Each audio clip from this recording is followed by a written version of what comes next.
Vamos falar hoje de uma das ideias econômicas mais revolucionárias que já existiram. Sério. A gente vai desvendar o keynesianismo, uma teoria que não só desafiou tudo que se pensava na época, mas que de muitas formas moldou o mundo em que a gente vive hoje.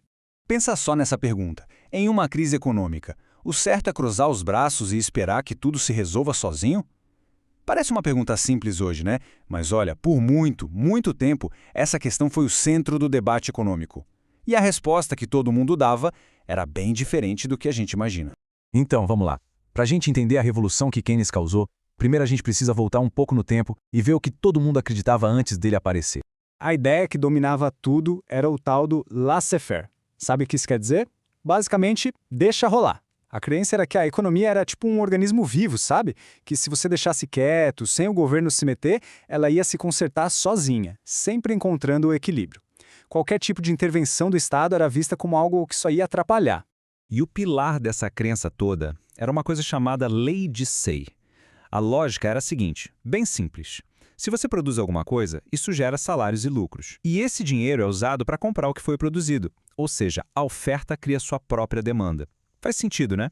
Com essa ideia na cabeça, uma crise gigante por falta de gente para comprar as coisas era considerada praticamente impossível. Não tinha como acontecer. Só que aí veio a Grande Depressão lá nos anos 30. E o castelo de cartas desabou.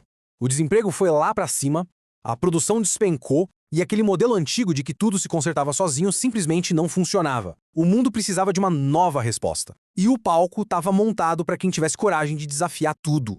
E essa pessoa foi o economista britânico John Maynard Keynes. Ele olhou para todo aquele caos econômico e entendeu que as velhas regras não serviam mais. Era hora de rasgar o manual e propor algo totalmente novo. O ano que marca essa virada de chave é 1936. Foi nesse ano que Keynes lançou o livro que ia literalmente virar o mundo da economia de ponta cabeça. A Teoria Geral do Emprego, do Juro e da Moeda. Olha, isso aqui não foi só mais um livro de economia, não. Foi uma resposta direta, um soco na mesa contra a incapacidade das teorias antigas de explicar e, mais importante, de resolver a Grande Depressão. Foi o começo do que a gente chama hoje de Revolução Keynesiana. E o mais genial disso tudo é como Keynes simplesmente pegou a lógica da época e virou ela do avesso. Aqui está o pulo do gato. A lei de Say dizia a oferta cria a demanda. Keynes chegou e disse não, é ao contrário. A demanda é que determina a produção e o emprego. O que importa não é o quanto a gente consegue produzir, mas sim o quanto as pessoas estão dispostas e podem comprar. A demanda, gente, a demanda era o verdadeiro motor da economia. E esse conceito ganhou um nome: princípio da demanda efetiva. Traduzindo, o que define se vai ter emprego para todo mundo não é a capacidade das fábricas de produzir, mas sim o total de grana que está girando na economia, ou seja, o quanto as pessoas, as empresas e o governo estão gastando. E aqui vem a grande quebra de paradigma.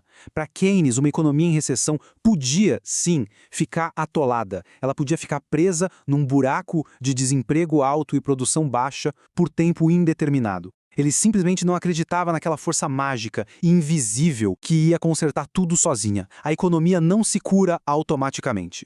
Tá bom, então se a economia não se conserta sozinha, qual é a solução?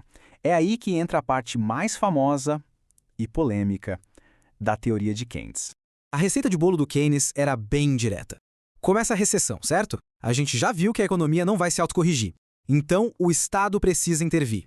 Como? Gastando. A ideia é que se as pessoas e as empresas estão com medo de gastar, o governo tem que entrar em cena e gastar por elas. Injetar dinheiro na economia, sabe, com grandes obras públicas, tipo construir estradas, pontes, hidrelétricas. Isso cria empregos, bota dinheiro na mão das pessoas e a roda da economia volta a girar. Foi uma ideia que, por exemplo, influenciou demais o famoso New Deal lá nos Estados Unidos. Isso, pessoal, foi uma mudança de 180 graus. Foi o fim daquela ideia de laissez-faire. Pela primeira vez, a principal teoria econômica dizia, com todas as letras, que o governo não só podia, como devia ter um papel ativo para gerenciar a economia, especialmente na hora do aperto. E o impacto disso foi gigantesco. As ideias dele dominaram o pensamento econômico no mundo capitalista por décadas. Foram essenciais para a reconstrução depois da Segunda Guerra e, mais importante, elas começaram debates que estão pegando fogo até hoje. O trabalho de Keynes foi tão poderoso que criou várias tribos de economistas. Surgiram os pós-keynesianos, que quiseram levar as ideias dele ainda mais longe. Mas também apareceram os críticos, como os monetaristas, que diziam: opa, calma aí, o governo se metendo demais é perigoso, o negócio é controlar a moeda.